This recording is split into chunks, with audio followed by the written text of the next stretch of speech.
Anda kembali menyaksikan Kompas Petang bersama saya Sister Tarigan. Saudara, dalam diskusi dengan pemimpin redaksi di Hambalang, Presiden Prabowo juga bicara soal kritik mahasiswa per pemerintah lewat demonstrasi dan kritikan atas undang-undang TNI yang baru. Masalah demo adalah biasa. Dalam negara sebesar kita, kan kita sudah sepakat berdemokrasi. Orang berdemo itu dijamin oleh undang-undang dasar. Hak berkumpul, hak berserikat dan sebagainya. Jadi itu menurut saya biasa. Kalau ada abusive, ya kita harus investigasi dan kita harus proses secara hukum kalau abusive. Tapi Mbak Uni harus tahu. Coba perhatikan secara objektif ya, dan jujur ya. Apakah demo-demo itu murni atau ada yang bayar? Harus objektif dong. Iya kan? Pertama, ada demo melawan efisiensi. Demo katanya dana pendidikan akan dikurangi. Demo, jadi harus objektif. Kita bukan anak kecil, Mbak Uni, ya kan?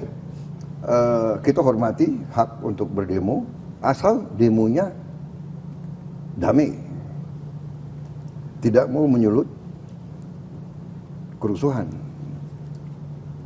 Nah, kalau bakar-bakar ban itu bukan damai. Jadi selalu dalam pengelolaan suatu negara kita waspada. Apakah ada kelompok-kelompok atau kekuatan-kekuatan asing yang ingin adu domba?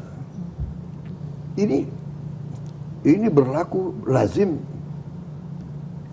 Data-data keluar sekarang. Pemerintah Trump membubarkan USAID. Dan di situ ketemu bukti-bukti bahwa USAID membiayai banyak LSM di mana-mana. Bahkan ini kan keluar semua. It's public knowledge, Mbak Uni. Ya.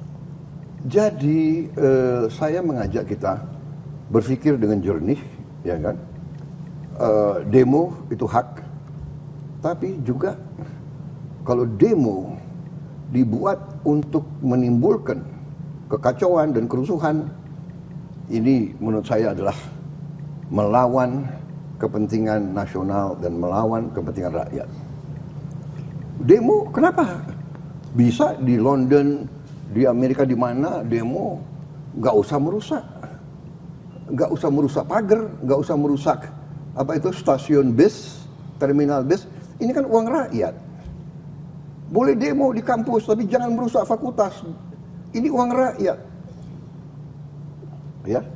Jadi dan Mbak Uni perhatikan nggak, petugas-petugas polisi kita sekarang tidak bersenjata, ya. Jadi masalah abusive oke, catat.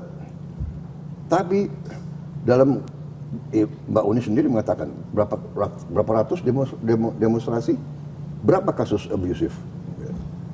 Ya, jadi saya paham dan saya tahu setiap institusi ada yang tidak beres, ya. Organisasi yang besar, ya kan, pasti ada yang namanya manusia, namanya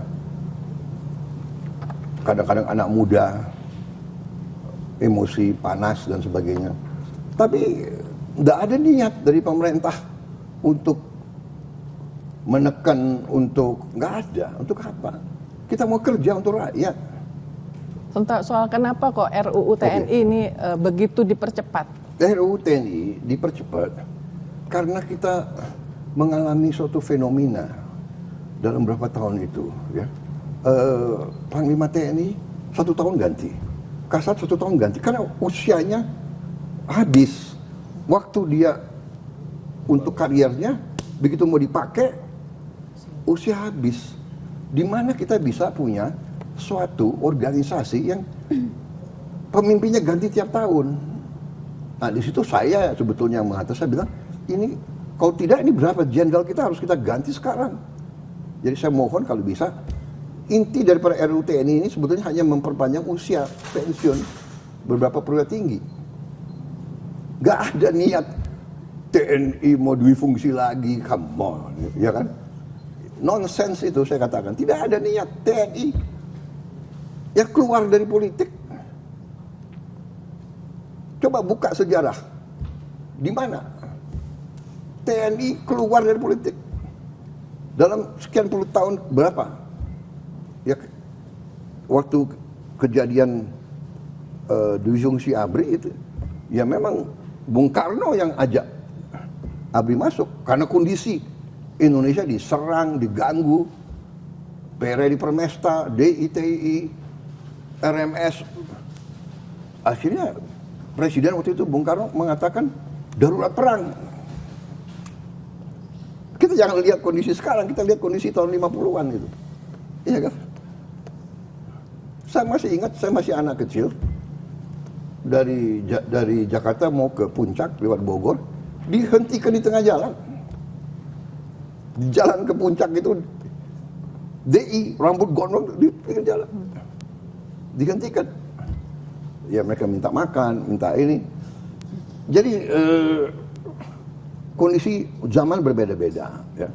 Jadi menurut saya undang-undang TNI itu is a non-issue. Tidak ada niat. Semua pejabat tentara yang akan masuk jabatan-jabatan sipil pensiun dini. Hanya ada beberapa lembaga yang memang diizinkan. 14 itu. Intelligence, bencana alam, Basarnas, dari dulu kan ini hanya mengformalkan. Kemudian apa ya katanya kejaksaan, kenapa? Ya kejaksaan ada jaksa pidana militer. Kemudian hakim agung, ada hakim agung ya kan? Kamar militer, dan kalau dilihat semua itu ada reasoningnya. Jadi menurut saya is non issue, itu rakyat juga tahu kok bahwa. Tapi transparansi proses pembahasannya juga akan dipersoalkan. Itu yang memicu demo sebetulnya, Pak. Selain konten ya, selain konten yang dikhawatirkan bahwa ini kita mengarah ke militarisme negara, militarisme ada kotor-kotor lagi kayak zaman Orde Baru. Ya sudahlah, ya. Gak ada itu. Ya. Okay. Gak ada militarisme apa, ya kan? Militarisme apa? Kenapa orang nggak ribut kalau Thailand itu kudeta berkali-kali kok? Kenapa nggak? Anda ngerti nggak ada itu? Dalam diskusi dengan 7 pemimpin redaksi di Hambalang, Jawa Barat, Presiden Prabowo mengomentari komunikasi publik pemerintah terhadap isu teror kepala babi kepada jurnalis Tempo. Perbincangannya usai jeda.